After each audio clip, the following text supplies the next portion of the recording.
In a world obsessed with money, power, and fleeting success, few pause to ask the most important question: what is true wealth? Is it just the coins in your hand, the estates you own, or the riches you display? Or is it something deeper, something that lasts beyond your lifetime? More than 2,500 years ago, in the heart of ancient China, a man named Confucius asked the same question. He was not a king, nor a wealthy merchant. He was a teacher, a thinker, a man who devoted his life to understanding how people should live, how society should function, and how prosperity could be meaningful and enduring. The world around him was chaotic. The spring and autumn period was a time of war, corruption, and constant unrest. Lords fought for dominance, families struggled to survive, and ordinary people often suffered in silence. Yet, amid all this turmoil, Confucius began to teach lessons that would guide not only ethics and governance but also the way wealth could be understood and preserved. He believed that true prosperity started not with coins or land but with character. Personal virtue, discipline, and wisdom were, in his view, the foundations of lasting wealth. He warned that riches gained through cruelty, deception, or greed would vanish like morning mist, but wealth earned with fairness, patience, and foresight could endure, grow, and shape generations. His philosophy was simple yet revolutionary. Money is a tool, but character determines how effectively you wield it. Confucius spoke often about Li, the principles of order, structure, and ritual, and Ren, the virtue of benevolence and humaneness. On the surface, these may seem moral or spiritual, but in the realm of finance, they are profoundly practical. Li teaches discipline and strategy. Wealth, like life, requires careful planning and management. Ren emphasizes trust and relationships in business and trade. As in life, ethical dealings ensure stability and longevity. A merchant who cuts corners may prosper for a season, but only those who operate with integrity can survive storms, political upheaval, and the unpredictable twists of history. For modern audiences, these lessons are still relevant. Investing in knowledge rather than chasing instant riches builds an invisible but powerful foundation. Understanding long-term consequences instead of pursuing short-term gain ensures stability. Treating partners, employees, and clients with fairness fosters trust that compounds over time. The wealthy families of later Chinese history understood this instinctively. They applied Confucius' teachings to both their personal lives and their business strategies, creating fortunes that lasted for generations. Take, for example, the Chen family of Fujian. They were traders, modest at first, but their careful approach to business, coupled with strict ethical standards, allowed them to expand steadily over decades. Profits were reinvested, children were educated in both commerce and scholarship, and risks were calculated, never reckless. The Fan family of Suzhou took a similar path, combining trade, land management, and Confucian governance. They didn't just accumulate wealth, they earned respect, influence, and the ability to shape their communities. Their legacy endured because their wealth was not separated from morality, strategy, and foresight. Confucius also preached moderation, the idea of zongyang, the doctrine of the mean. Avoid extremes in everything: spending and saving, risk and caution, ambition and humility. Wealth is not a sprint, it is a marathon. By following the middle path, individuals and families ensured their prosperity could survive droughts, floods, wars, or political upheaval. The doctrine of the mean teaches that balance, patience, and careful judgment are the keys to long-lasting success. Even in times of uncertainty, Confucius offered practical advice.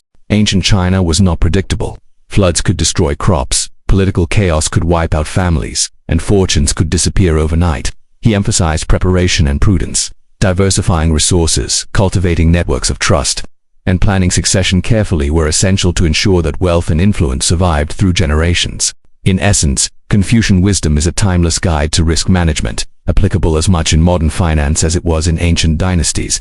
For contemporary viewers, the lessons are striking. In a world where many chase trends, viral investments, or get-rich-quick schemes, Confucius reminds us that wealth built on knowledge, ethics, and discipline is far more powerful. Cultivating character, making prudent choices, and planning for the long term creates a foundation that survives uncertainty. Relationships, trust, and wisdom, not luck or shortcuts, are what truly create lasting prosperity. But Confucius' impact didn't end with his teachings alone. His principles influenced entire families, shaping their strategies and guiding decisions that would define centuries. Merchants and scholar officials alike used his guidance to navigate a world that was often cruel, chaotic, and unpredictable.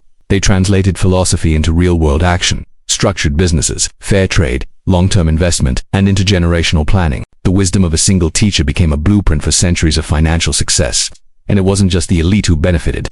Ordinary people too, who embraced the values of discipline, moderation, and foresight, found themselves able to navigate crises with resilience. While some were consumed by greed or panic, those who adopted Confucian principles could seize opportunities responsibly, protect their families, and contribute meaningfully to their communities. Wealth, in this sense, was not just monetary, it was stability, respect, and influence. As we reflect on Confucius today, his message is simple but profound. Money alone is fleeting. The strategies of the past, the wisdom of ethical leadership, and the discipline of thoughtful planning create wealth that endures. In the chaos of ancient China, those who followed these principles thrived. In today's fast-paced world, the lessons remain the same. True prosperity is born from knowledge, integrity, and foresight. It is a wealth that transcends generations, a legacy that cannot be destroyed by time, misfortune, or fleeting trends. The story of Confucius is not just a story of philosophy. It is a story of strategy, survival, and vision. It is about how ethical principles, applied consistently, can guide financial decisions, elevate families, and shape societies. In a world obsessed with quick gains, these lessons feel revolutionary, timeless, and urgently necessary. And while this is just the beginning of our journey into the ancient wisdom of wealth, the next chapter will take us deeper. We will explore how the ideas of Confucius were translated into practical strategies by merchants, families, and dynasties across centuries. We will uncover hidden methods, long-term planning, and the subtle ways in which ethics and strategy intertwine to create some of the most enduring wealth in human history. As centuries passed, Confucius' teachings were not confined to scholars' scrolls or dusty academies. They became practical guides for merchants, families, and rulers. The wisdom of ethics, moderation, and foresight turned into real strategies for building wealth that could survive turmoil, famine, and political upheaval. In the bustling ports of southern China, merchants applied Confucian principles in ways that were subtle but powerful. Trade was not just about buying low and selling high. It was about trust, long-term relationships, and reputation.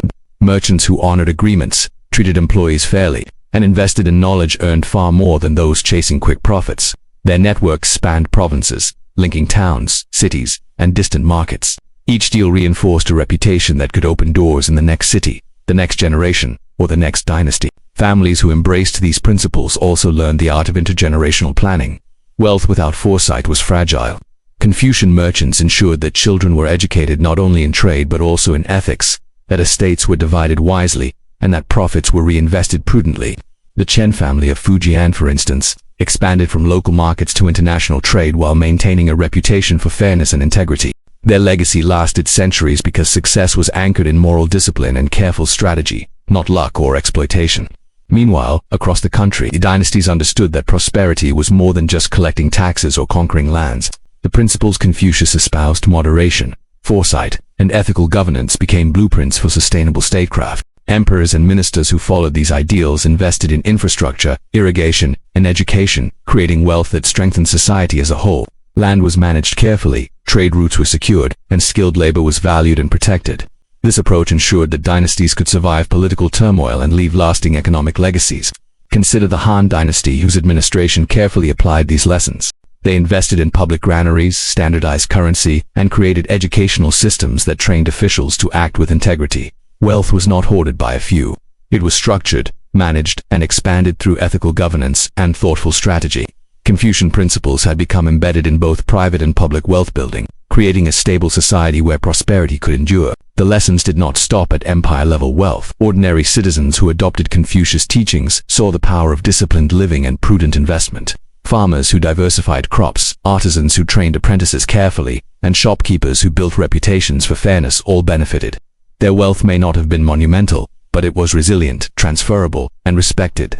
Confucian wisdom had democratized prosperity, showing that ethics and foresight are accessible tools for anyone willing to practice them. One of the most remarkable aspects of Confucian wealth philosophy is its emphasis on balance.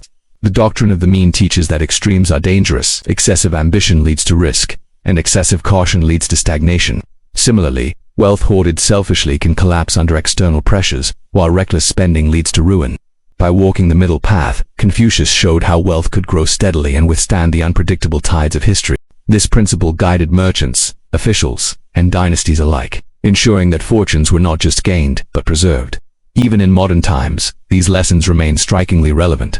The world of finance, investment, and entrepreneurship may seem far removed from 5th century BCE China, but the underlying principles are timeless. Knowledge, patience, ethical dealings, and strategic foresight create wealth that outlasts market volatility, economic crises, and political instability. Families and individuals who embody these traits thrive across generations, just as the Confucian-inspired merchants and dynasties did centuries ago. Perhaps the most important lesson of all is that wealth is not separate from purpose. Confucius believed that prosperity should serve society, not merely the self. Merchants who invested in their communities, rulers who governed ethically, and families who educated their children in both trade and virtue all built wealth that was meaningful. It was wealth that endured not only because of strategy but because it was aligned with a higher principle. As we reflect on these ancient teachings, it becomes clear that the story of wealth in China is more than just money or material accumulation. It is a story of discipline, foresight, ethics, and balance.